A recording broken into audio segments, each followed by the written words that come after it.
Bună ziua! Astăzi doresc să vă vorbesc despre originile orașului nostru ardelenesc, Bistrița.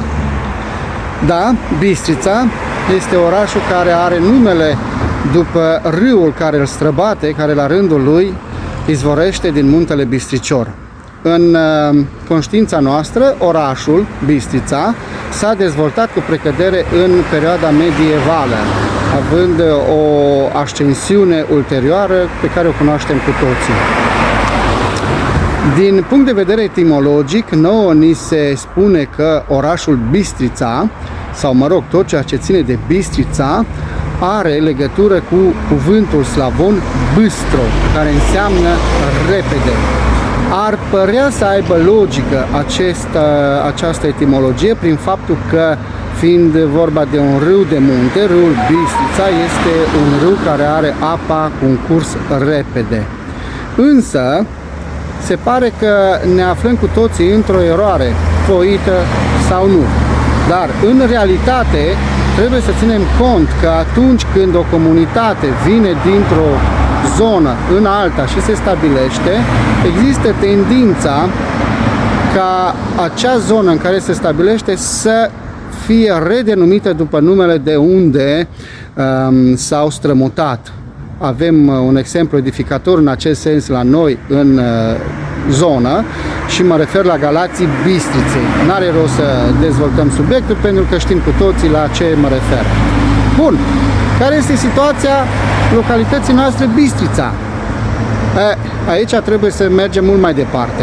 Trebuie să facem conexiune cu Istru.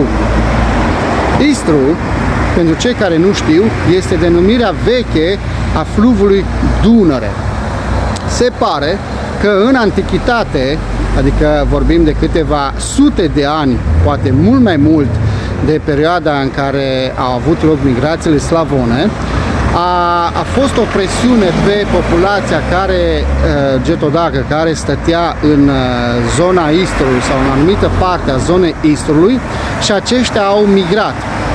Unii au venit în nord, în zona noastră, și au dat denumirea de Bistrița, alții s-au dus în sud, în peninsula croată, actuala Istra, nu? Și avem denumirea de Istra și totodată, tot în zona respectivă știm că sunt istro-românii, iarăși alții s-au dus la vest, la malul Mării Negre și a apărut Istria.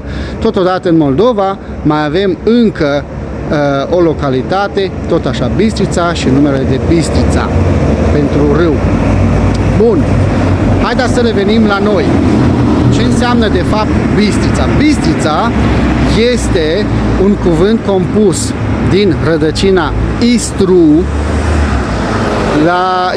care este prefixat cu B, ceea ce înainte era B, de la expresia, știm cu toții, jet, beget, adică aici B ar veni din, așa s-ar traduce, și Ița, care este un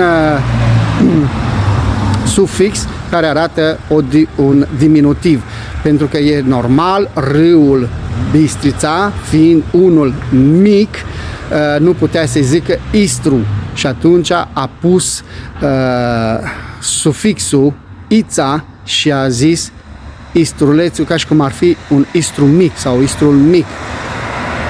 Deci cum avem și Măriuța, nu? De la Maria, adică e vorba de un diminutiv. Și așa a apărut Bistrița ca și construcție.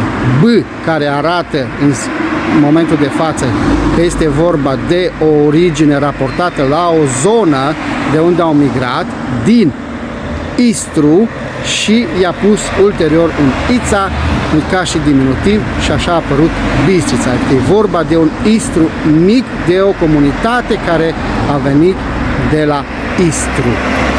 Așadar, rădăcinile noastre sunt foarte vechi, mă refer la comunitate, vin din zona getodacică, iar strămoșii noștri, iar cei care au întemeiat această comunitate sunt getodacii, ce au migrat într-o anumită perioadă de timp din zona Istrului. Vă mulțumesc!